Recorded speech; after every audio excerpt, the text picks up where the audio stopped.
In a time when war erased names and memories were weapons, one soldier returned from the battlefield, not alone.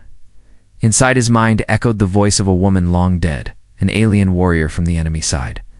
Her feelings, her fears, love, now lived inside him. What begins as a mystery of identity becomes a journey across memory, truth, and sacrifice. This is the story of Kaelen Stroud, the man who carried a soul. Kaelen Stroud stepped off the shuttle like a man half-born. The docking bay was quiet, too quiet. Not a welcoming silence, but the kind that settles in abandoned places, where even the air feels reluctant to stay. Floodlights buzzed overhead, casting long shadows across the reinforced floor. He didn't know this station. It carried no insignia, no markings, just metal and absence. 2 guards flanked him but didn't touch him. Wasn't handcuffed there. Were no restraints. But the message was clear. They didn't need them. Either they didn't see him as dangerous, or they saw something worse. Xel'Na walked stiffly, each step echoing a little too loud in the sterile corridor. His boots didn't feel like his. Nothing did. He caught his reflection in the darkened surface of a viewport. Sunken eyes. A jaw half-grown with stubble, skin the color of sleep deprivation. But it was the eyes that held him. He looked back, not with fear, but with distance. Like they didn't know him either. They led him to a debriefing chamber. No corners, no shadows. The kind of room where secrets don't echo, they evaporate. A single chair sat in the center, framed by the cold geometry of surveillance lenses. Kaelen didn't hesitate. He sat without being told. The door hissed shut behind him. He waited. The room didn't ask questions. It didn't need to. The silence pressed harder than any voice could. After several minutes, a figure entered, tall, broad-shouldered, dressed. In the deep navy of military command, the general, Kaelen, remembered him vaguely. The kind of memory that floated in a thick fog. Not a name, not even a full face, just an impression. Iron will, unreadable eyes. The general stopped a few paces away and studied him in silence. Then, without ceremony, he placed a small device on the table between them. It glowed faintly blue. A life scan unit. Kaelen said before he realized the words had left his mouth. The general raised an eyebrow. Funny, that's not common knowledge. Kaelen blinked. Where had he learned that? The term, the exact modulation of its output signature, the way it pulsed twice per second during low-power diagnostics. He knew it all. He had no idea how. You were missing for 91 days, the general said. Presumed dead, then you came back? Kaelen said nothing. There was too much truth, and none of it was safe to speak. The general leaned closer. You came back without a scratch. No damage to your vitals. No sign of infection, tampering, or neural trauma. Except a pause. Then slowly, you speak. In your sleep, Kaelen felt his jaw tighten. I don't remember. That's not the problem. You don't speak in English. You speak Xel'Na. The words landed like cold metal. The general didn't move, but the room shifted. The tension changed color. Kaelen felt the pulse in his neck pick up, his fingers curling into fists on his knees. I see her, Kaelen whispered, almost involuntarily. In flashes, silver armor, amber eyes. Ah! Her name is... He cut himself off, but it was too late. The name was already there, clinging to the edges of his consciousness like something not quite his. Saratha. The general stiffened. He didn't ask how Kaelen knew that name. Maybe he already knew what it meant. Kaelen looked down at his hands, fingers twitching. He didn't recognize their movements. They flexed in a rhythm he hadn't chosen. As if they remembered something his brain had not yet admitted. I feel her fear, he murmured. Like static under my skin. But also her loyalty, her grief, her last thoughts. The general's voice came low. What did they do to you, Stroud? Kaelen didn't answer, not because he refused, but because he couldn't. There was no answer that didn't unravel something deeper, stared at the ceiling instead. Feeling the white light push down on his chest like invisible hands, he wasn't alone in there. Not really. Something inside him breathed differently, thought differently. somewhere deep in the corners of his mind. She waited. Sleep had never returned to Kaelen. It's the same way. On his first night back at the containment quarters, if you could call the steel cubicle a place to rest. He didn't toss or turn. He lay still, arms over his chest, eyes closed, but not settled. The hum of the ventilation system was soft, constant. He focused on it the way a drowning man listens for a lifeline. Then came the voice. Not a dream. Not an echo. A voice, soft and deliberate, curling around the edges of his thoughts like smoke through the cracks of a locked door. You saw the child, didn't you? The words came in Xel'Na. Clear, precise, intimate. He didn't respond, not in the dream, not aloud, but the voice continued. She told him about the dust storms on Varan 6, about the smell of iron in the blood-soaked soil, about the way the sunset bent around the ruins like a memory trying to remember itself. He could feel it, not just the images, but the textures. The pressure of a helmet strap pressing against her jaw, the sting of ash behind her eyes, the ache of something she hadn't yet named as grief. He sat up, drenched in sweat, heart pounding. But he wasn't panicked. He was haunted on. He knew. It died the next night. She came again. This time she wasn't narrating. She was feeling, and Kaelen felt it with her. The fear before battle. Thick and paralyzing. Not from cowardice, but from the knowledge that what she was about to lose could not be replaced. A sibling's face, a child's breath, a promise whispered. Across a species divide, Kaelen curled in the dark, hands pressed over his ears as if that could keep her out. But it was never about the sound. It was the presence.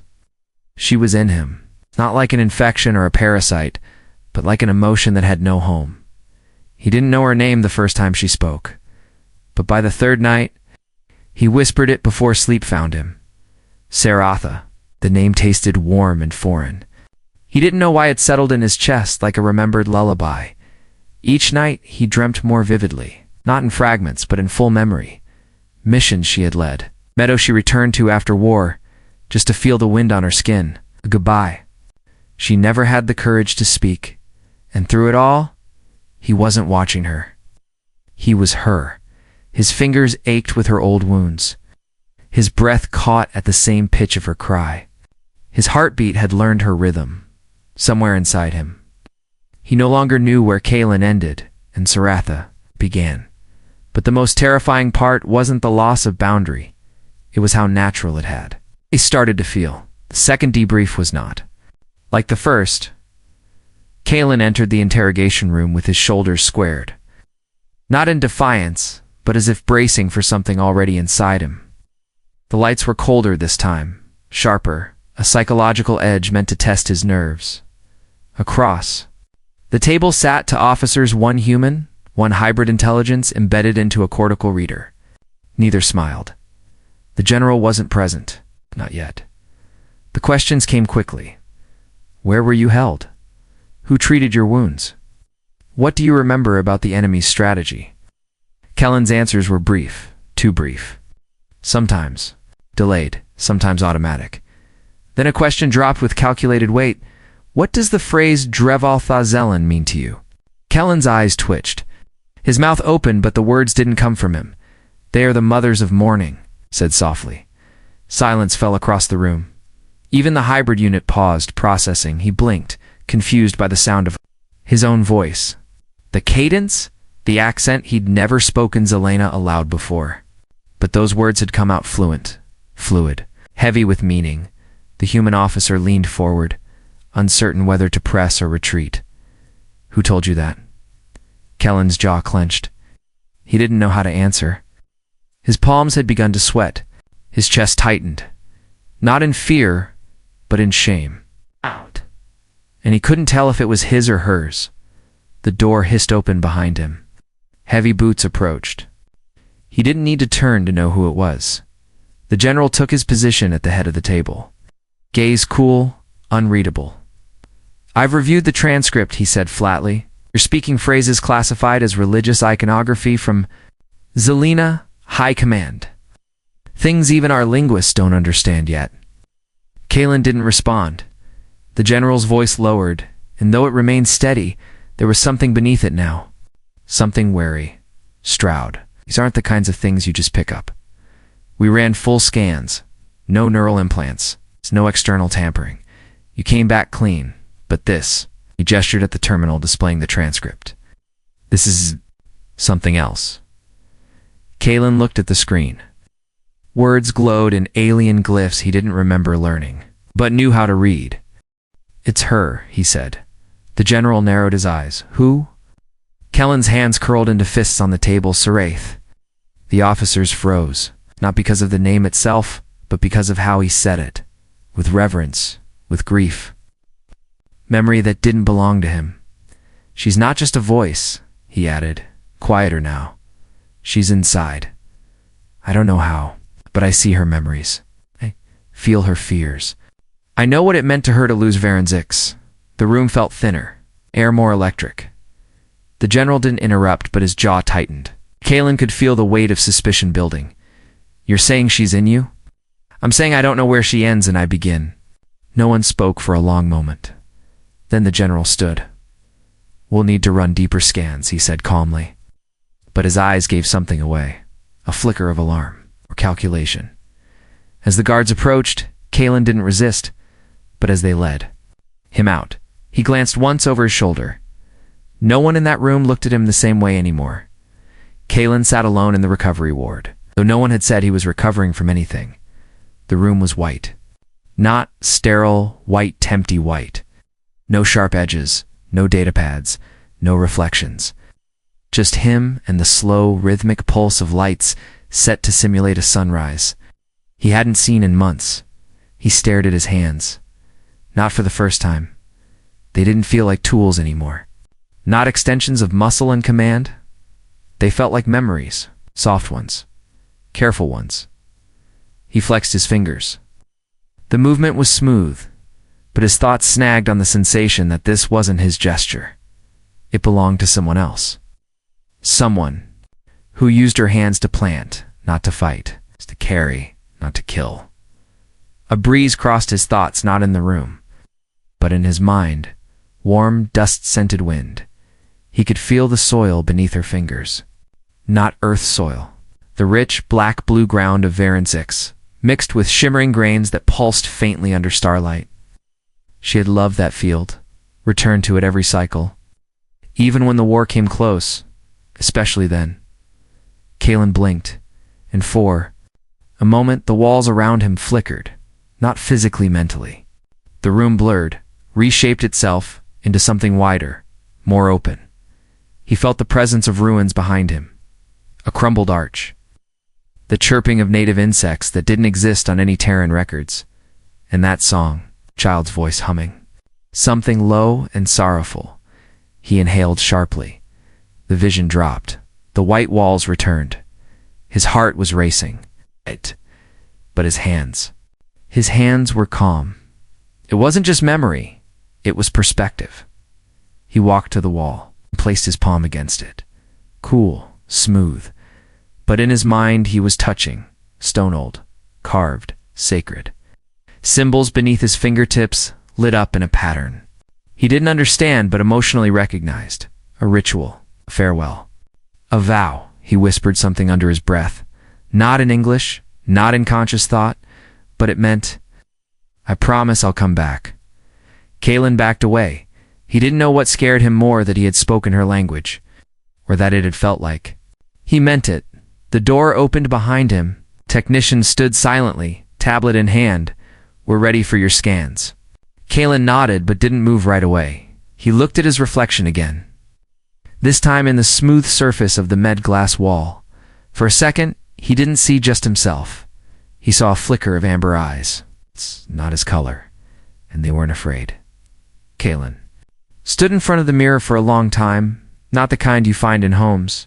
This was medical grade, flat, color balanced, meant for diagnostics, not reflection. But it showed him all the same. His face stared back with quiet exhaustion, the same jawline, the same faint scar under his left eye, an old shrapnel wound. The same regulation short hair that had grown just enough to betray the time. He'd been gone.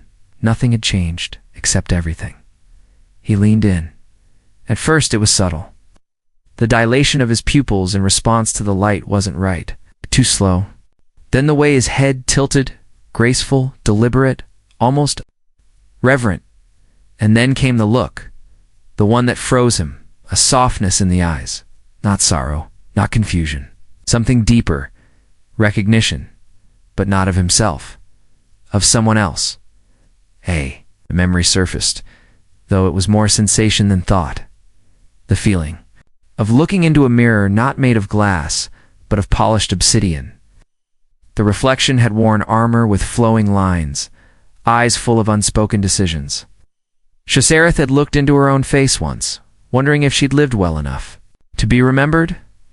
Now, Kaelen looked at his face. With that same question, he touched the mirror. His fingers trembled, not from fear, but from the slow realization that his movements no longer began with his thoughts. They came from something remembered, a muscle memory that wasn't his. Grief. That didn't start in his heart, but it settled there. Anyway, he whispered her name again, not as a ghost, not as a symptom, as part of himself. Saraith. Behind him, the overhead light clicked. Soft hum filled the silence. Kaelen didn't flinch. He was starting to understand something no scan could reveal. He wasn't just carrying her memories. He was becoming their keeper. Kaelen woke with a scream. Buried in his throat, his body didn't move. Not at first. But his chest was drenched in sweat, and his hands were gripping the edges of the thin cot as if bracing against some invisible fall. His breath came in short, ragged pulls. The room was dim, one soft light above, the same dull gray walls, no windows, no clocks. He had no idea how long he'd been asleep, or if sleep was even the right word. Anymore, he didn't remember the dream, but his nerves did. His skin tingled in places that hadn't been touched. His muscles burned from wounds that didn't belong to him. His heart thudded with a grief that arrived fully formed, as if mourning something he hadn't yet lost. Then came the sensation, not thought, not memory, impact. Something pierced through the left side of his chest, clean, sharp, final. He jerked upright, clutching himself, expecting blood. There was none. But the pain didn't leave. It lingered low and radiating. A phantom wound. He had never been stabbed. Not there. Not like that. But she had. Saraith. He didn't know how he knew it. But the moment the pain struck, her name welled up in him like breath after drowning. And it wasn't just her death he felt. It was her acceptance of it. She had gone down fighting, but not for glory, for something ... quieter. A promise made under fading. Starlight. A face she never got to see again. Child she failed to protect. A mission she never believed in but carried out anyway because it was hers. Kaelen stood slowly, legs unsteady. His knees nearly buckled. The floor beneath him seemed thinner, less certain. He stumbled toward the sink, splashed cold water on his face, then looked up. The mirror greeted him like a verdict. His reflection was the same almost. But beneath the surface, something swam. His eyes, though the same color, held an unfamiliar stillness, a warrior's focus. But not his.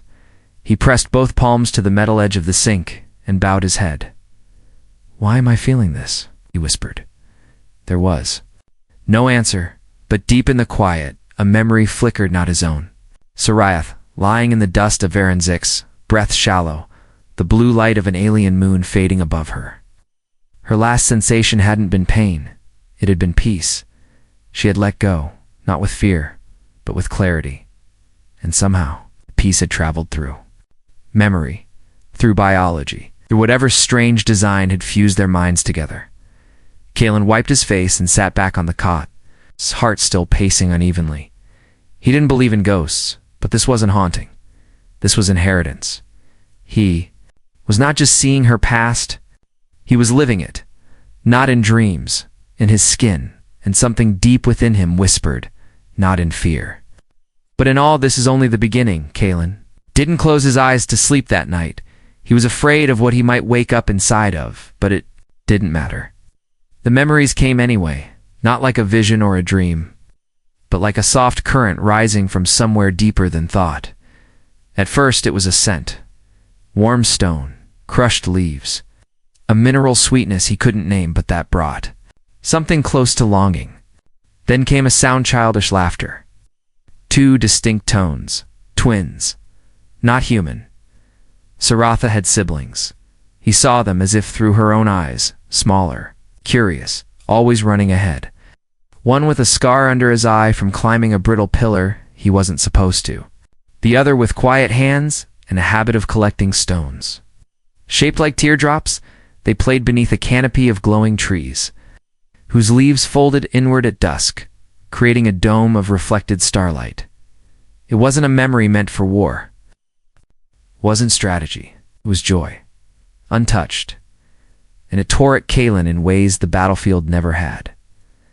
The memory shifted. She stood in, a shared dwelling, shaped like an open shell. Saray's mother was there, speaking in low tones, braiding metallic strands into her daughter's hair.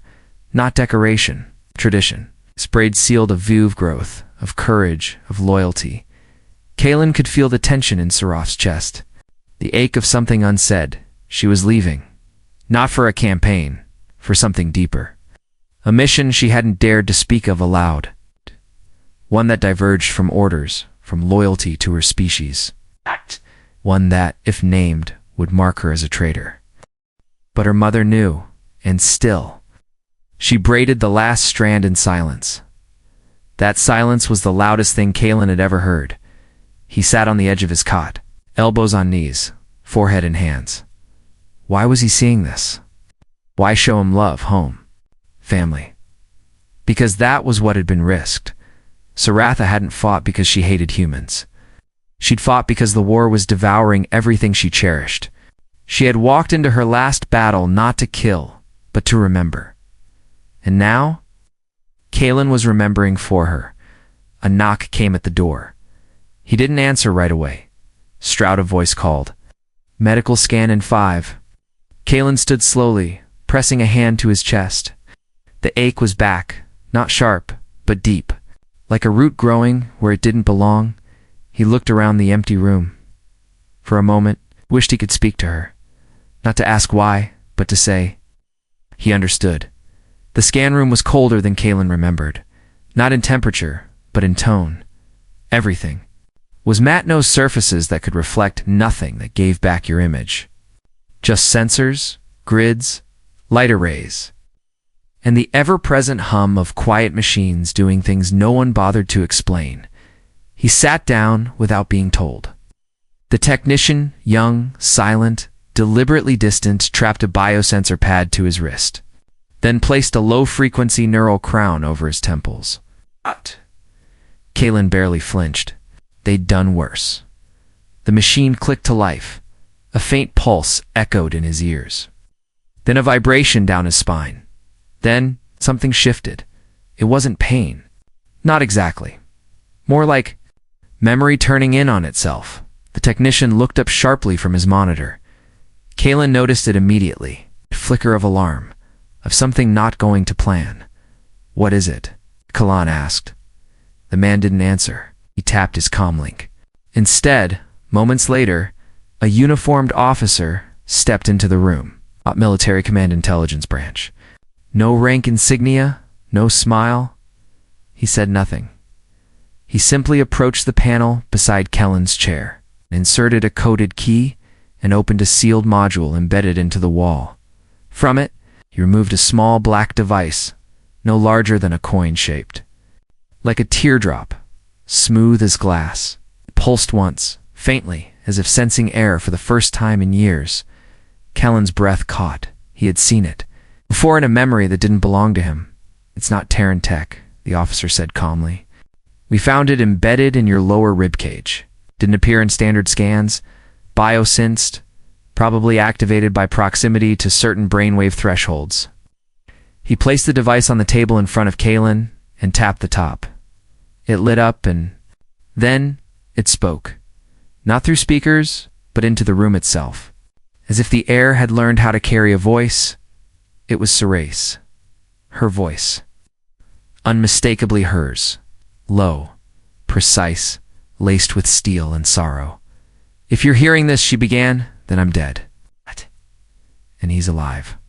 Kaelen froze. His name is Kaelen Stroud. He was the last one I saw before the order fell. I don't know why I spared him. Maybe because he reminded me of the boy I failed to save. Maybe because he looked afraid, and I was so tired of fear. Voice caught slightly. Just once, I did something irreversible. I encoded pieces of myself, my neural imprint, my emotional patterning into him, not as a weapon, as a message. Not to my people, not to yours. It to anyone still capable of remembering what it means to care. The technician took a half step back. Kaelen didn't move. His eyes were wide but dry. "Don't know what he'll become," Sarath continued. "Maybe a bridge, maybe a warning, maybe nothing at all. But if you're listening, then let this record be proof I chose him. I trusted him. And if he still hears me, Kaelen, listen to me now." The lights in the room dimmed slightly as if the device had pulled energy from the walls. "Don't carry me as a burden. I didn't leave you to haunt. I left you to remember." Then silence. The device powered down. The officer reached for it, but Kaelen raised a hand. "Don't," he said quietly. The officer paused. "It's evidence." "It's not," Kaelen replied. "It's her." No one spoke for a moment. The technician looked away. The officer didn't argue. He just nodded once and left. The door hissing closed behind him. Kaelen sat in the quiet, the shape of her words still hanging in the air like mist. He touched the device gently. For the first time, he didn't feel invaded. He felt chosen. Kaelen didn't know the name of the flower. He had never seen it in any Terran botanical archive, or heard it mentioned during his tours through alien ecosystems. Yet it haunted him. Vivid, persistent. It came to him at odd moments while washing his hands. During medical assessments, in the silence between lights dimming and sleep creeping in, a single bloom, wide-petaled, iridescent. The color shifted. Between lavender and rust, like bruised sunset, and the scent, he couldn't describe it, only that it made his chest ache. One night, after being cleared from the observation unit, Kaelen found himself sketching it. He wasn't trained in art. His fingers weren't graceful. But the image came quickly, precisely, as if his hand remembered what his brain did not. 5 petals, curved inward. A delicate ring of translucent fibers along the edges, like they were meant to catch starlight. He stared at the drawing, and then the memory arrived not as a story, but as a moment, Sarath kneeling beside the flower on a hillside. Above Varan 6, the war hadn't reached that ridge yet. It was one of the few places where silence wasn't a warning. She bent close, not to pick the flower, but to whisper to it. Not every living thing needs to be carried away to be remembered, Kaelen felt his throat tighten. That sentence didn't come from logic. It came from her, rising from the deepest part of him, soft and private. The flower had been her secret, not a relic, not a code, just beauty, just stillness in the middle of war. And now, it lived in him. He rose from the desk and walked to the observation window. Earth's moon hung low on the horizon, cold, distant, not like the twin moons of Varan 6 that Saratus had once watched as a girl. He wondered how many things he would come to know, not because he studied them, but because she had felt them once. And if someday that flower bloomed again, would it remember her too? Kaelen didn't remember the moment it happened. There was no thunderclap, no great confession, no internal switch that flicked from disorientation to clarity. It just was. He found himself thinking of her during quiet moments, not as the voice that haunted his sleep or the ghost inside his blood, but as someone, some being, who had once looked at the stars and wanted something gentle from them. He had lived through war, seen comrades fall, carried orders without question. But none of it had prepared him for this kind of weight, the slow, steady gravity of Sarath's presence in his mind. It didn't pull him under. It didn't command. It simply was. Steady, patient, watching. He didn't know what to do with it one morning.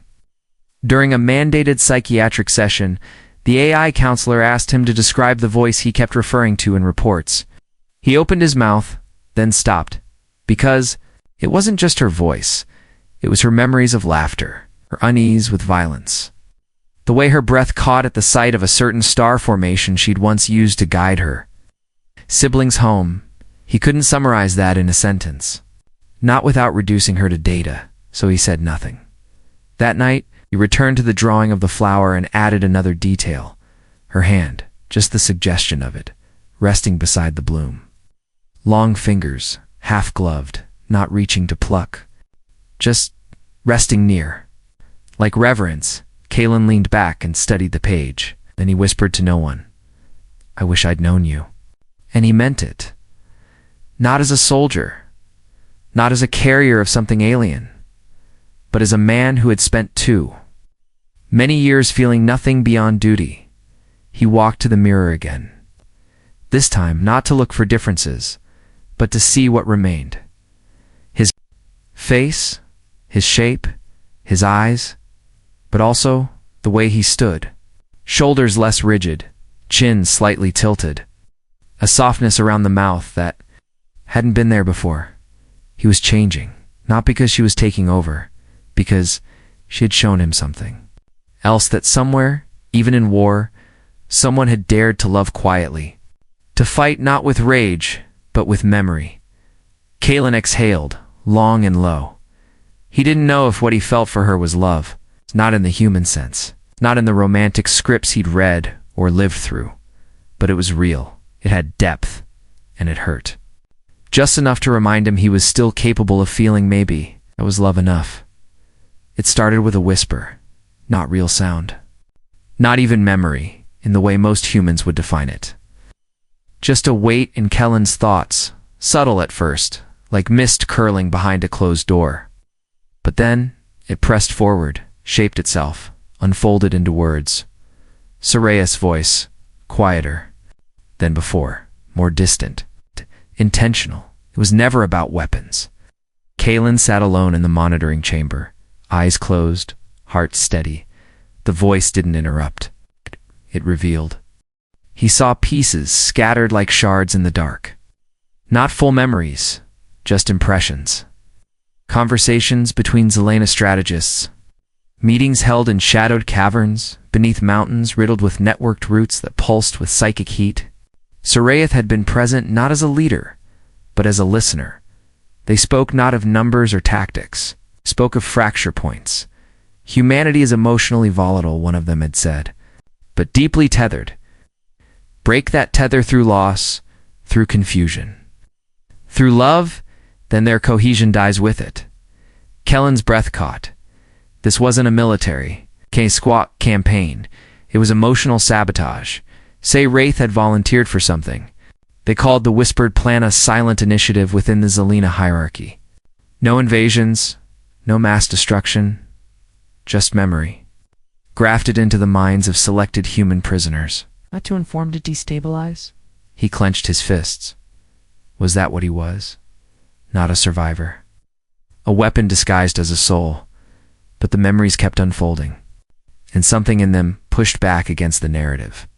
He felt Sarith's resistance, not loud, not defiant, just uncertain.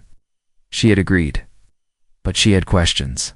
Doubts she never voiced aloud, in one sliver of memory.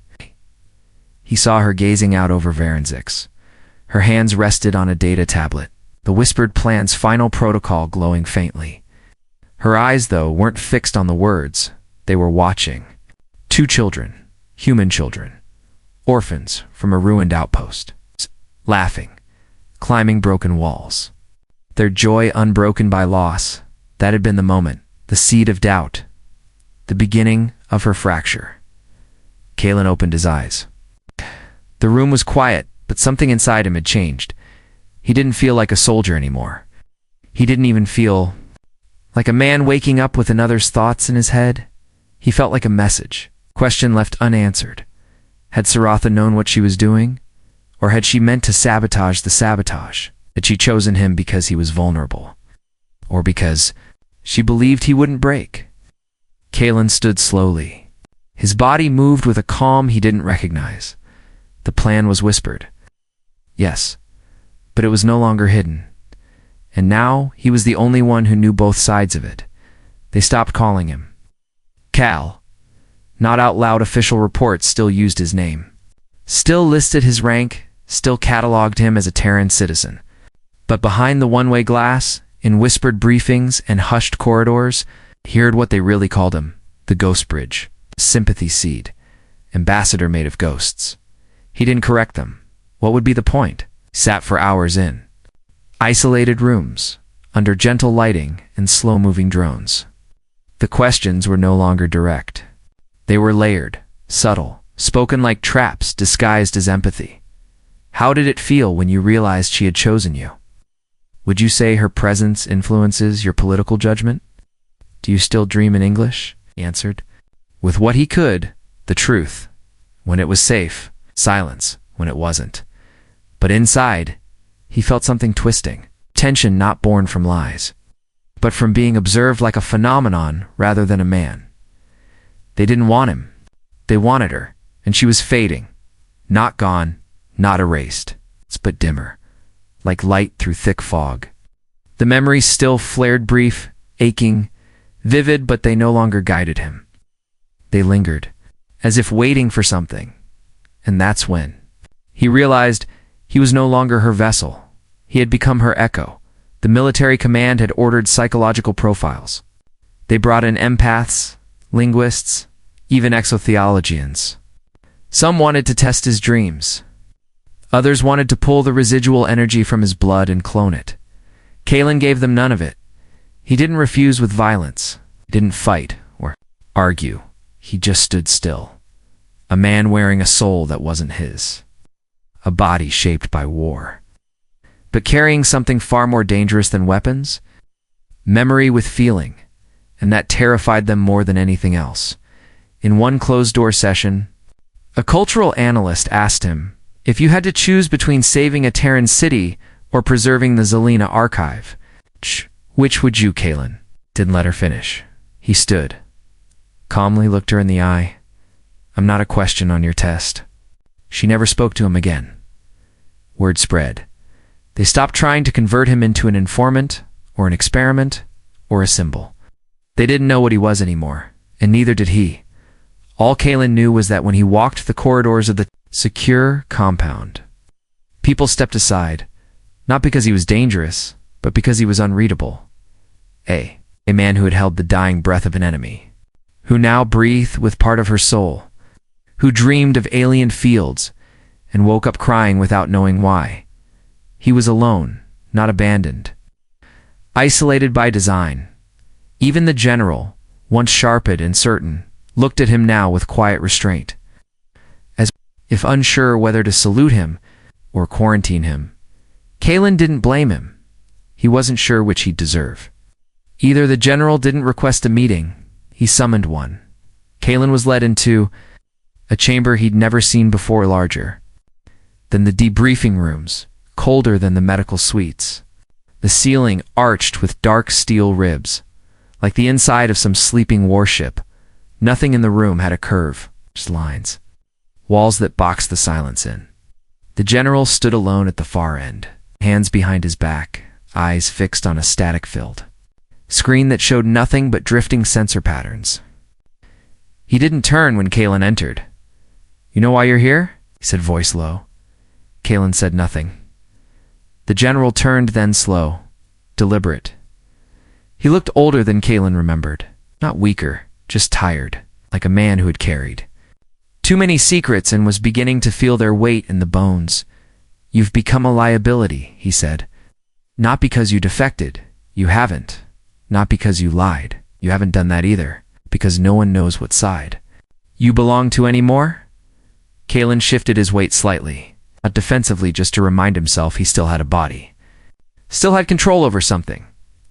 I didn't choose a side, he replied quietly. The general nodded. Exactly. He stepped closer, boots echoing just enough to sound theatrical.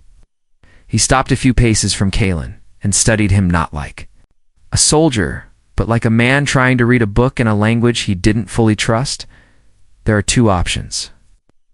The general continued. You cooperate. Let us extract what remains of Sarath's imprint.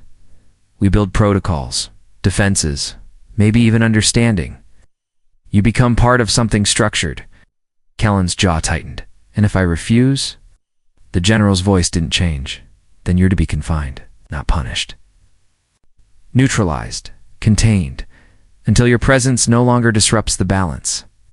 Kaelen took a slow breath. This isn't about protection, he said. It's about fear. The general didn't deny it. We can't afford mystery, Stroud. Out. In a galaxy built on mistrust, the silence that followed was thick, not angry. It's just sad. Kaelen looked past the general to the screen behind him. Static was shifting now, faint shapes moving behind the haze. A looped scan of something from deep orbit. A world, maybe. A ruin? He didn't ask. Instead, he spoke softly. You want to rip her out of me? Turn what's left into strategy, into control. It was an enemy, the general replied. Who chose to manipulate a soldier of Earth? Kaelen nodded slowly. She was an enemy, he said. But she died protecting someone who didn't deserve it. Me. The general's eyes narrowed, but his voice remained level. You're not on trial here, I know, Kaelen said. That's the problem. The general let out a long breath, then gestured toward the exit. You have 24 hours? 4. What? To decide if you're still one of us? Kaelen didn't move. Not yet, and when he did, it was with the quiet certainty of someone who knew the answer. But also knew how much it would cost to say it out loud. Dheln didn't lie down. He simply closed his eyes where he sat. Back against the wall, legs folded beneath him like he was bracing for a storm. But the storm had already come. It lived in him now, and tonight it opened. Not in fragments. It's not in whispers. In full, he was no longer Kaelen Stroud, not entirely. He wasn't dreaming of her. He was her. Varan 6 stretched wide before him, skies bruised violet under twin moons, the air vibrating with the hum of energy weapons. And far beyond that, a silence that felt older than any war. Sarath moved through the fractured terrain with precision. Her boots crushed red dust beneath each step. Buildings burned in the distance, Terran and Xel'Na both, smoke coiled like memory, rising from the bones of a treaty already broken. She had orders. Terminate the Terran outpost. Cover the archive. Fragment, but something inside her had already begun to disobey. Kaelen felt it now. She had felt it then, a pull in the chest, not from guilt. From recognition? She had seen the faces of her supposed enemies. They weren't monsters. They were children, mothers, scientists with trembling hands and no rifles. And one of them had looked at her not with hatred, but awe. A boy, no. Older than 10, he hadn't run. He had reached out and touched the edge of her armor, not with fear, with curiosity, and something had shattered. Sarath didn't kill that day. She shielded. Kaelen relived it the way she had turned her body against her squad's fire, absorbing the blast that should have burned a Terran refugee alive, the ache in her side, the blood that pooled too fast, the sound of her name distorted by comes, static, shouted by someone who didn't understand why she had hesitated, but she had known. This wasn't defection. This was awakening. Her body moved slower now, retreating behind broken walls. Her breathing stuttered. Plasma wound above her ribs pulsed with each heartbeat. She collapsed beneath the shattered remains of a data relay tower. The ground beneath her, warm with power leaks and scorched metal, she tasted copper, smelled ozone. Heard footsteps her own kind, coming to finish what she had undone. She didn't pray. She remembered 2 hands, 1 human. One Xel'Na, reaching across rubble to pass a child from one life into another. The image flickered like light through water. She had failed the mission, but not herself. And then the final breath, Kaelen gasped aloud, heart thudding like a struck drum. His body shook, every nerve frayed. He opened his eyes slowly. Back in his own skin, his own room, but not alone. Sarath's memory lingered in him like smoke, not just the sights or sounds. Her last thought, let him live, even if I do not. Kaelen sat in silence for a long time, and for the first time he cried not. From confusion, not from fear. From the unbearable honor of having been remembered. By someone who died for him. Kaelen stood at the edge of the compound, where the containment sector met the open hangars. Beyond the threshold, the shuttle pads blinked faintly beneath low clouds. A single vessel sat idling, no flags, no markings. No destination, just permission. He hadn't asked for it, but someone, perhaps the general, perhaps no one at all, had left the door open. Inside his jacket was a small data crystal. It contained no tactical plans, no encrypted files. Only her voice, the forbidden recording, the last gift she had left him. It weighed more than any weapon. He had spent the last 24 hours in silence. No farewell. No announcement. Because what do you say when there's no side left to belong to? He walked slowly across the platform, boots thudding softly against metal, the vessel's ramp lowered at his approach. No guards, no challenge. He paused once, just before stepping in, and looked up at the sky. It was empty, yet he imagined her there, not as a ghost, not even as a memory, but as intention, as a presence still unfolding. He boarded the shuttle inside. There was only one seat. He sat. The console blinked to life, waiting for coordinates. He didn't enter any. Instead, he placed his hand on the panel and whispered, "Take me where they won't ask what I am." The engines hummed. As the shuttle lifted, the world below shrank, its borders, its wars, its questions.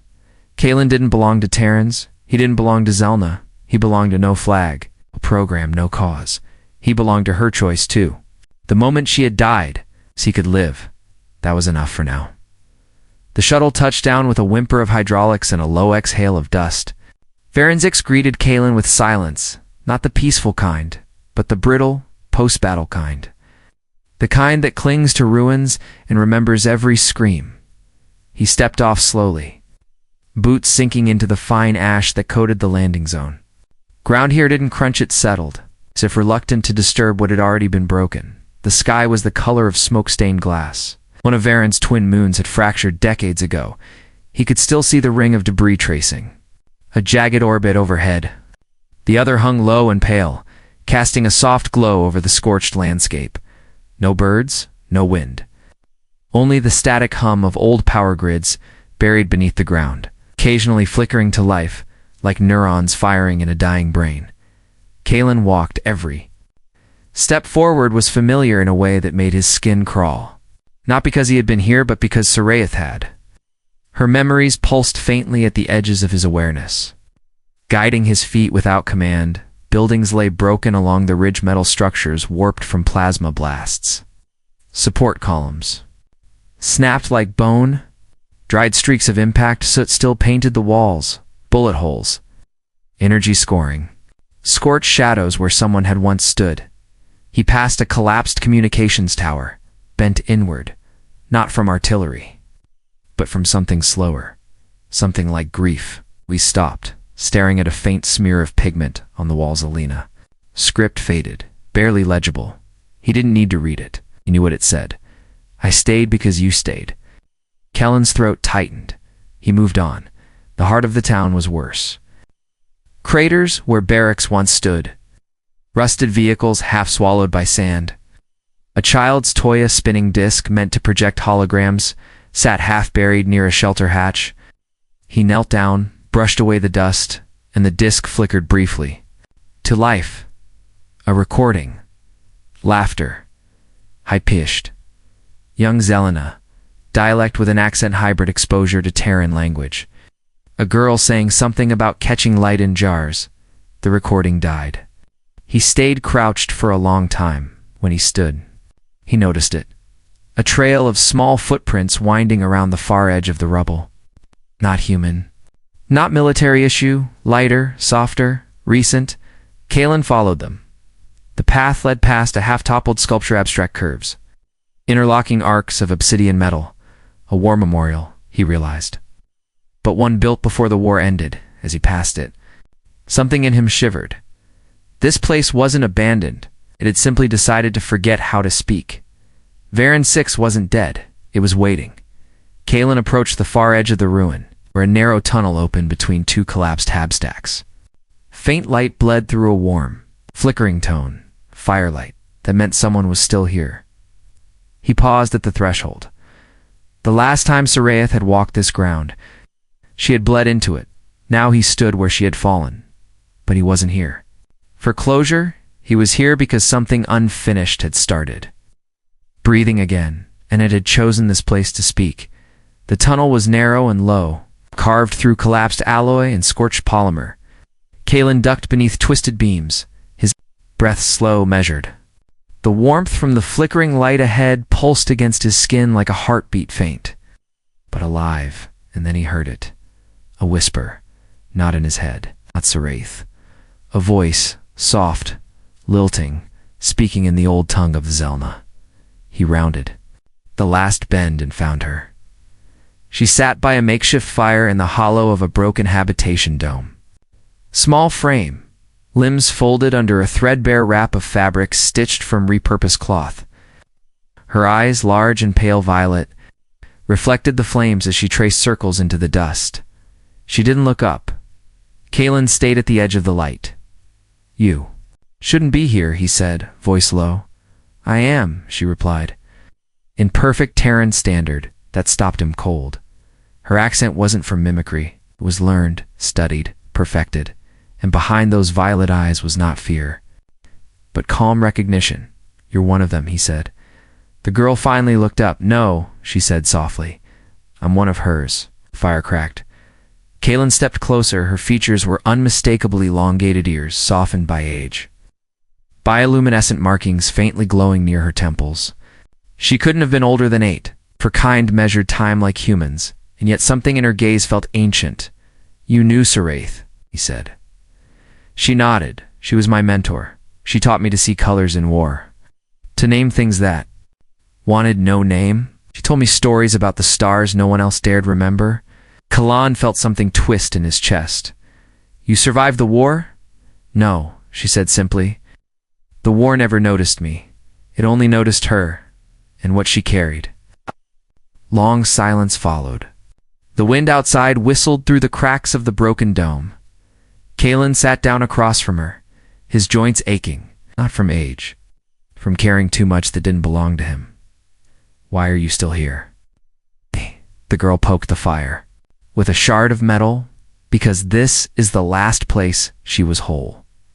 The last time her voice was only hers, not yours, not the archives, just Saraeth. Kaelen's throat dried. "I didn't choose this." She looked at him again. "No." But she did. The words hit like gravity collapsing. Kaelen's hand moved unconsciously to his chest, as if expecting to feel something pulse, memory. Heartbeat that wasn't his alone. She knew they would use her, the girl continued. They needed someone with memory that could cross species. So she offered hers freely, but only if it found someone who would carry it, not weaponize it. Kaelen couldn't breathe for a moment. "Why me?" The child smiled faintly. "Because when the bombs fell, you were the only Terran who covered a Xel'Na child with his body instead of his rifle." He stared. "I don't remember that," she did. Silence wrapped around them again. Then, the girl reached behind her into a cloth pouch and pulled out a small data shard, smooth and translucent with pale gold veins. "What's that?" "A fragment of the new archive," she said.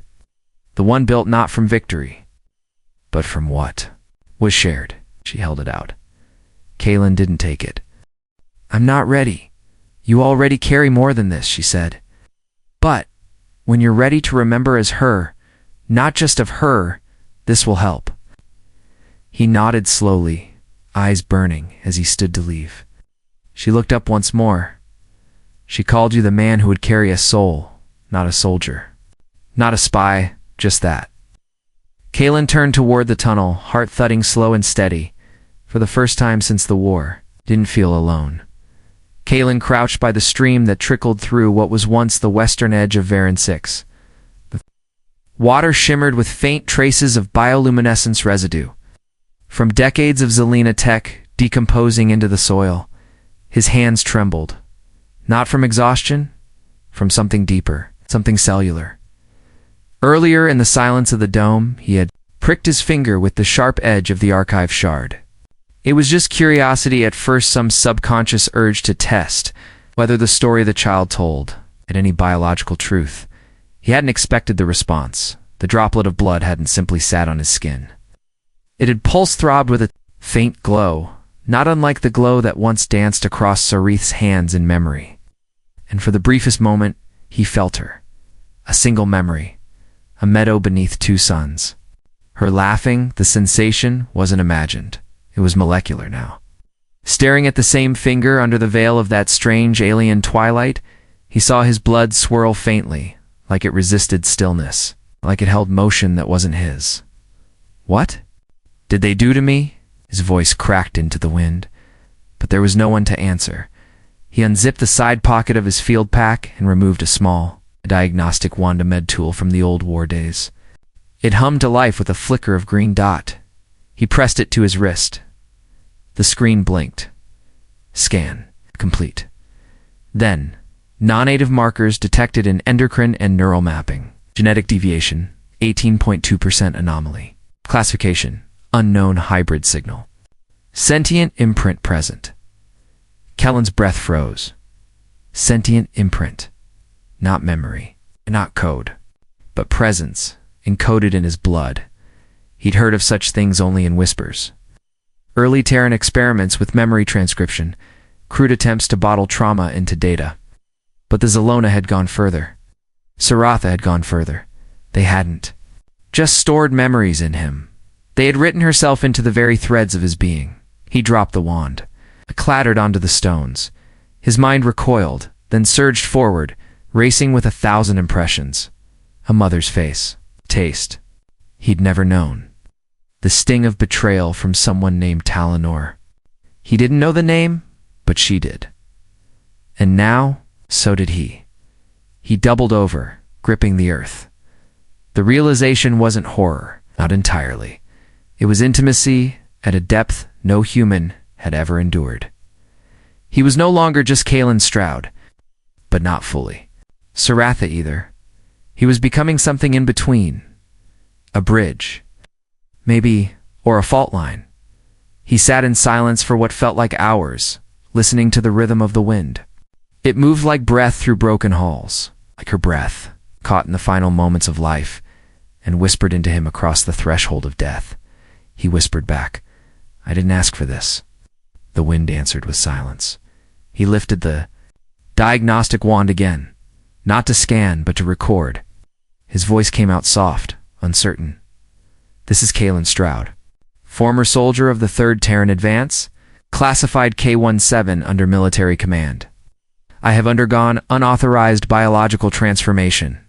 The source is alien Xel'Na, identity known, Saratha." He paused, then added, her consciousness. "Fragments of it are now inside me. I feel them. They surface without warning. Sometimes it's pain. Sometimes it's love.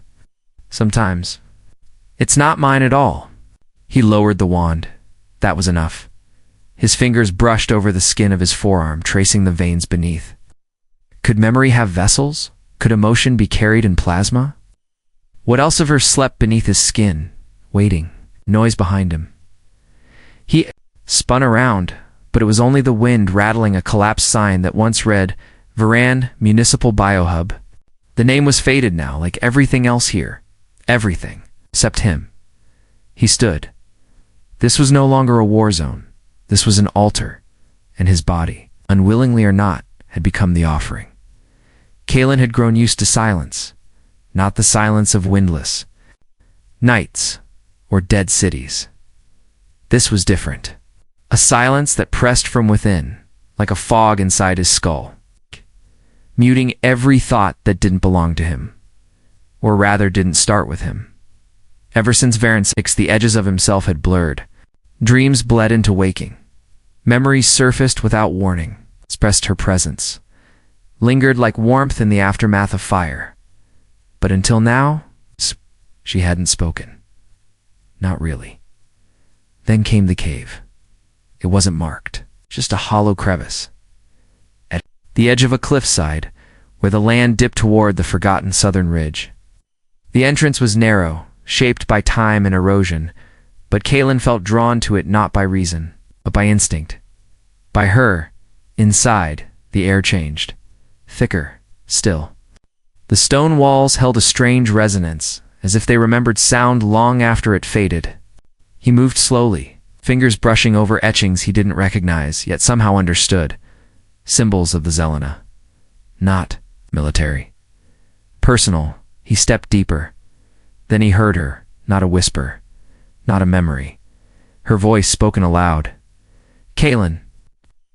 Name was weighted, full of breath, emotion, something that twisted in his chest like grief rediscovered. He turned, but saw no one. Don't be afraid. I didn't mean to stay this long. It wasn't just in his ears, it was inside him, like a thought that wasn't his own. Pushed gently into the space where his soul should have been untouched, he placed a hand on the wall. Saraeth. His voice cracked. Yes. Tears welled up before he understood why. He'd grieved her. He'd never met her, but he had lived her. Every memory, every heartbreak, every secret hope. But this was something else. She was conscious, alive. No, not in the way people meant, but she was there. I never wanted you to die for me. Her voice trembled. I wanted to give something back, to show you what it meant to feel as we do. I thought, if even one Terran could hold that true wars would end. Kaelen slid to the ground, back against the cave wall, head in his hands. The cave pulsed faintly now, as if the stone itself carried her. You didn't choose me, he whispered. No, but I hoped. You'd choose yourself. Choose what to do with me. With us. He closed his eyes. There were no orders left, no commanders. No sides, only a voice, and the man who now carried it. Saraeth. Why now? Why speak? There was a pause. And then, because for the first time, you saw me. Not as memory, not as pain, but as someone who wanted to be remembered. A sob caught in his throat. I don't know who I am anymore. Then let's find out together. For a long while, neither of them spoke, but it wasn't silence. Was presence? Her thoughts layered beside his. Not intrusive, not controlling, just company. For the first time. The cave didn't feel like a grave. It felt like a beginning. The morning light on Varan 6 was the color of old scars faint. Gray and slow to heal. Slowed at the edge of what had once been a control outpost. Rubble stretched for miles. The land bore no green, no water, no sign of recovery. Just silence and the weight of memories that weren't all his. But something had changed. It wasn't hiding anymore. Not from the voice, not from the war, not even from the truth. Behind his eyes, Saraeth was still with him. It's not just as a presence, but as an echo woven through bone and thought. Ow. She no longer whispered. She breathed beside him, soft and steady. That was when he heard the buzz. High altitude, fast. A Terran patrol? It took seconds for the dropship to descend in the distance, its metallic hull gleaming with familiar insignias. Military command. They had found him. He didn't flinch. A second ship followed. Ground units fanned out. Figures in reinforced suits approached with weapons raised but not yet firing. One of them stepped forward. Voice barked through the helmet's speaker, Kaelen Stroud. You are ordered to stand down under Article 17 of post-conflict containment. You are carrying classified, contaminated memory. You are not permitted to leave this sector. Kaelen didn't move, didn't raise his hands, didn't plead. He looked them straight in the eyes, those whose visors were still transparent. I'm not a threat to you, he said calmly. I'm just not yours anymore. Another soldier stepped closer, lowering his rifle slightly. The voice was quieter. Human. What are you then? Kaelen inhaled slowly. He could feel Sarath's heartbeat synchronized with his. I don't know, he said, but I know what I'm not. I'm not your weapon. I'm not their plan. I'm not a container. I'm not a ghost. I'm me. A hum rippled in the air, more ships, more noise, more fear building. That was when the signal spike hit. The broadcast of her heart, like lightning through the sky, A pulse of raw emotion tore through the region. Not words, feelings. Every soldier stopped. They heard the grief, the love, the betrayal, the tenderness between species. He felt what? She felt what he still carried. It was overwhelming. Some dropped to their knees. Others screamed and tore off helmets, trying to breathe in something that wasn't theirs. Kaelen didn't move. This wasn't war. It was revelation. And in that moment, both sides knew. They couldn't control it anymore. The fracture had begun. Behind him, the ruins of Varenzyx glowed faintly, as if remembering. Ahead of him, a path stretched, not paved, not sanctioned. But his one soldier, barely more than a boy, lowered his gun completely. "Where will you go?" he asked. Kaelen turned, looking past them toward the horizon. "Anywhere that doesn't ask me to forget." Without another word, he walked. He didn't run. He didn't look back, because what he carried wasn't a burden anymore. It was the beginning of something neither Terran nor Xel'Na had dared to imagine. A soul that belonged to both. Kaelen stood alone in the echo chamber beneath the ruins of Varenzyx, where the ancient Xel'Na relay still pulsed with dormant energy. The control panel before him glowed faintly, as if remembering hands that no longer existed. The child was gone, vanished into the mist like a dream that dared not linger too long. And now, it was just him and her. Still inside him, he ran his fingers slowly over the crystalline interface, each touch igniting a thread of light. This was the last working node of the old Xel'Na emotional network, designed not to transmit orders or coordinates, but feelings deep, raw, unfiltered. It was a channel never meant for Terran hands.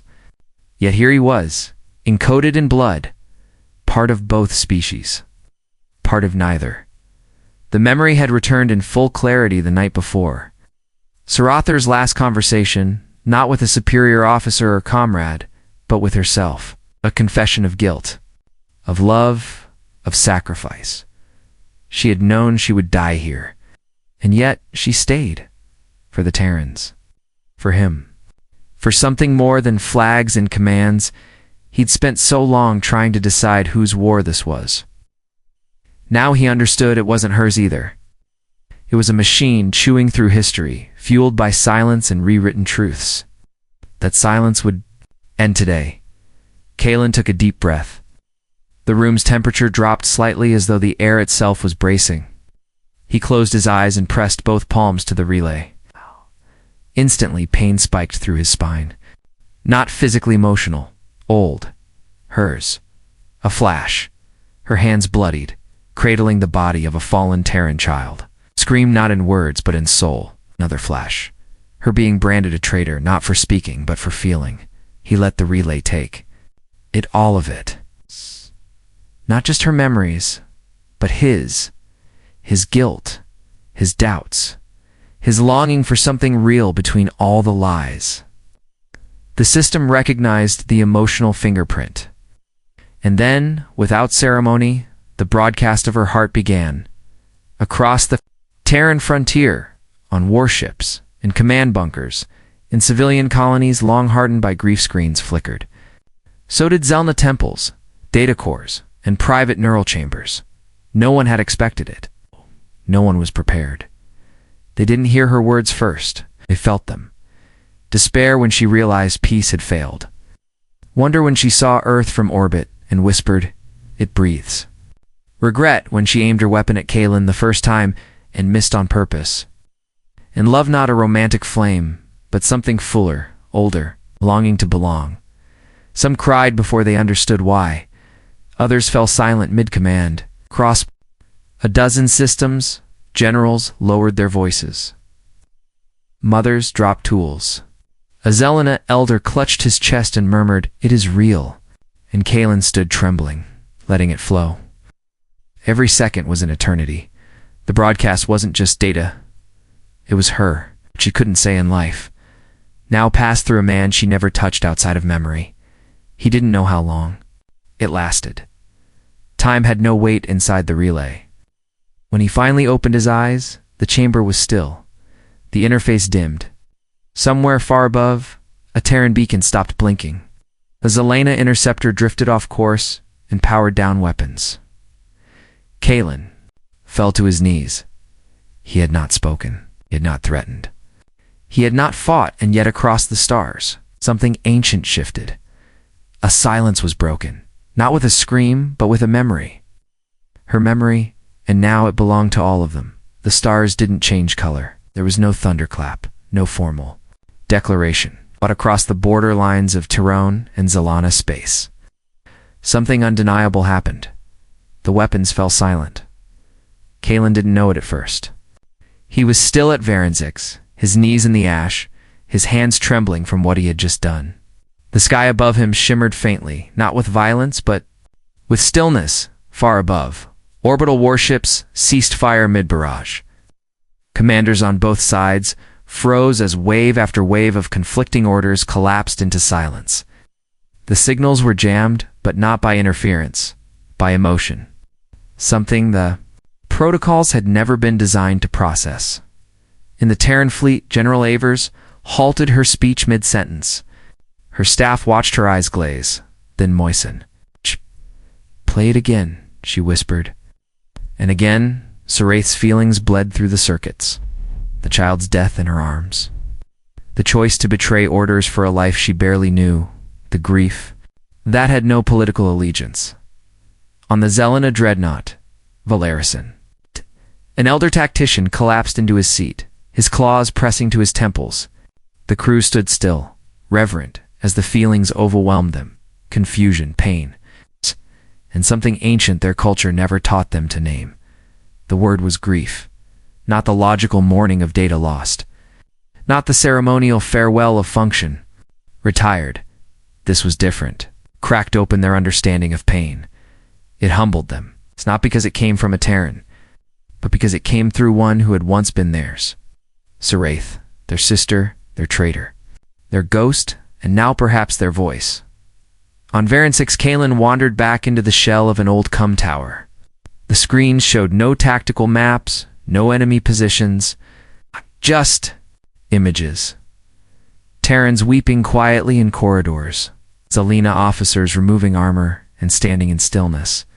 Children from both races watching, confused, sensing the air had shifted even if they didn't know why. A ceasefire, not negotiated, not signed. Felt the military command tried to reassert control. Orders were shouted, threats of treason hung in the air. But even soldiers need time to breathe, and what they had just seen just felt. Pierced deeper than any threat, and the ceasefire held, not everywhere. Skirmishes still flickered in the darker corners. But the heart of it, the great war engine's dash, stopped in the archive. Both Terran and Xel'Na scholars began to annotate something they never thought they would record, an unplanned pause in the war born not from calculation, but compassion. Some called it a glitch. Others called it a miracle. Celen stood watching it all unfold. He didn't speak. He didn't need to. His presence in the memory networks was enough. Called him an ambassador made of ghosts. Now a man who never asked for the burden, but carried it anyway. But more than that, they began to see what she had seen in him, not as a weapon, not as a vessel, but as a human. And somehow, through him, they began to understand something terrifying and beautiful, that peace can be born from grief. That morning, shared honestly, can melt walls faster than diplomacy, that even after blood has dried and names have been lost, one memory, one heart can echo louder than any gun. And so, in the quiet between two storms, the galaxy exhaled, a pause, a chance. Maybe. Not the end of the war, but something close. They didn't build it from stone or steel. The new archive rose not from architecture, but from intention woven across satellites, memory cores, and the flesh hand blood. Testimonies of two species who had, for the first time, listened to one another. It wasn't a monument to war or peace, but to the truth that had survived both. Kaelen stood at the threshold of its central node, translucent structure orbiting the neutral moon of Helior. It shimmered in pulses, the rhythm oddly familiar, like a heartbeat, like hers. Saraith. She wasn't there, not really. But every corridor, every glowing interface, carried a trace of her, her doubts, her hopes, her last choices. The fragments that once lived only in Kaelen's mind now existed in shared memory, accessible to both Terran and Xel'Na scholars. Her defection was no longer a crime, but a cornerstone of a new understanding. The archive's first entry wasn't a treaty. It wasn't a list of fallen soldiers. It was her voice. It's not cleaned, not edited. The raw recording of her final message, the one Kaelen had carried in his body, embedded deep within the forbidden encoding. Now it echoed not just in his dreams, but through the halls of the archive itself. She had said, "We cannot win by erasing the other. We survive by remembering each other." The Xel'Na elders debated this line for days. They were a species bred on precision and function. But now they faced the challenge of emotion, of valuing memory, not for what it proved, but for what it preserved. Kaelen was the first to contribute a dual-sided record, his memories as a Terran soldier, layered with Sarath's emotional imprints. Together, they formed a tapestry too complex for machines to parse alone. The scholars had to feel it to understand. Some wept, others rejected it, called it heresy, but no one ignored it. Even the Terran military command, though, still hesitant, granted official recognition to the archive as a neutral cultural bridge. It was a political term, cold, measured. But beneath it, Kaelen saw the truth. They were afraid. Not of him, not of her, but of what came next. Because if memory could shift an entire war, what else could it change? The new archive grew, not just in data, but in meaning. Xel'Na children began to ask about Terran myths. Terran poets quoted Xel'Na hymns. Translations emerged not perfect, but earnest. The space between cultures began to narrow, not through laws or mandates, but through stories. And at the heart of it all stood Kaelen, still haunted, still uncertain, but now he had purpose. Not as a soldier, not as a symbol, but as the man who carried a soul not his own and chose not to bury it, but to share it. He touched the archive's core before leaving. Warm light pulsed beneath his palm like a living thing. "Thank you," he whispered. He didn't know if it was to her or to the future, maybe both. The dream came without warning. Kaelen found himself standing in a place he'd never seen but somehow knew, a quiet shoreline beneath a sky of shifting auroras. The sand glowed pale silver, and the waves whispered secrets he couldn't quite understand. There was no war here, no archive. No blood or memory codes humming beneath his skin, just peace. And her, Sarath, stood a few feet away. Barefoot, the water lapping gently at her ankles. Her silhouette shimmered like it was made of light, soft but defined. She looked younger, freer. Not the soldier he had seen die, not the voice encoded in agony. This was the Sarath before it all. Or maybe the one who survived in him all along. She turned to him, her Xel'Na in shape, but human, in ache, held something new. Not sorrow, not longing, but release. "You found it," she said, her voice like wind in soft reeds. "The place where we don't have to carry everything anymore." Kaelen tried to speak, but his voice caught. 1,000 words rose in his throat. "Thank you, I miss you, I'm sorry, but..." None of them felt right. She stepped closer. "You never owed me anything," she whispered. "Not your grief, not your guilt. I was never meant to live inside you forever." His chest ached, "But you saved me." Her smile was gentle. "And you saved me back, more than I ever thought possible." Silence fell between them, not emptyful. Like everything they hadn't said was already understood. Then she placed her hand over his heart, and he felt it, her final echo. The last memory she had never shared until now. Not of war, not of pain, but of hope. A tiny flower blooming in the rubble of a ruined battlefield. She had bent down, touched it, smiled. Even then, with death all around, she had seen beauty. Kaelen's breath hitched. "Will I forget you?" he asked quietly. "No," she said. "But now you'll remember me as you, not as me." He nodded. She stepped back, her form beginning to fade. It's not like a ghost dissolving, but like a story reaching its final sentence. "You're free now, Kaelen," she said, her voice already carried by the wind. You don't have to be both of us anymore. And then she was gone. No explosion of light, no dramatic farewell, just on. He woke with tears already on his face, but they weren't heavy. They were light, like rain after a long drought. Outside, the sky was changing. Somewhere, the archive continued to grow. And somewhere deeper still, a man once haunted by a soul not his own took his first step alone, but not empty. Never empty. Kaelen Stroud walked through the ashes of two civilizations, not as a soldier, not as a messenger, but as a man who had once carried a soul that wasn't his and learned to make it part of his own. The war had ended not with a treaty, but with silence. A silence that came after the broadcast of her heart, when every being, human or Xel'Na, felt the rawness of Sarath's sacrifice, unfiltered and without translation. There were no arguments left, no more strategic objectives, just the shared ache of understanding. The archive, now newly formed and open to all, had catalogued Kaelen's journey in a single entry, an ambassador made of ghosts. But to that, few who saw him leave that day, they called him something different. The man who carried a soul. He had no rank, no mission, no orders. But people nodded as he passed Xel'Na elders bowing their crested heads, Terran children watching in silence as if sensing something ancient had walked by. Even the machines, those tasked with monitoring, scanning, preserving, seemed to pause a moment longer when he was near, as if unsure whether he was memory or man. He traveled alone, not because he feared others, but because he needed space to breathe, to be.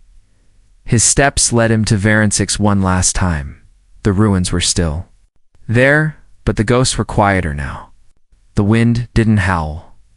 It whispered. The sand no longer felt like it wanted to bury the past, but cradle it gently. Like an elder's hands closing around something fragile and sacred, he found the flower again, small, defiant, still blooming. He knelt, double quotes. "Hey," murmured. "I came back." No reply came. Not in voice, not in vision, but he didn't expect one. Her presence was no longer something that interrupted his thoughts, it had settled deep within. Like a heartbeat, he didn't notice until it was needed. Stood again. The skies above Varinsix had begun to clear. Strange birds flew where drones once hovered. A slow healing, not complete, but real. As he walked back down the broken path, a child ran up behind him, Terran, no older than 6, holding a small recording device. "Are you the man from the archive?" she asked, breathless. He stopped, looked down, smiled faintly. "I was," he said. "What's it like, carrying someone else inside?" Kaelen thought about that, about the weight, the confusion, the beauty. It's like hearing a song you didn't know you loved until it becomes part of your silence. The child blinked, unsure if that was an answer. She just nodded, turned, and ran back to her group. Kaelen continued walking. He didn't know what world would come next, whether peace would last, or if memory would again be twisted into new weapons. But he knew one thing he had walked through. War. Through grief. Through another's life, and come out still himself. More himself than he'd ever been. And that, somehow, was enough. And so, in a galaxy carved by war, it wasn't a weapon that saved us. It was a man who dared to carry a soul that wasn't his. Who walked through fire, memory, and grief, not to conquer but to understand. Kaelen Stroud never became a general. He never led a fleet. But his footsteps echoed louder than any cannon blast. Because he reminded two worlds of what it meant to feel. He gave back what the war tried to erase: her love, her truth, her final choice. And in doing so, he rewrote the future for both species. Not as a soldier, not as a ghost, but as the man who carried a soul. This was his story. And now, it's ours to remember.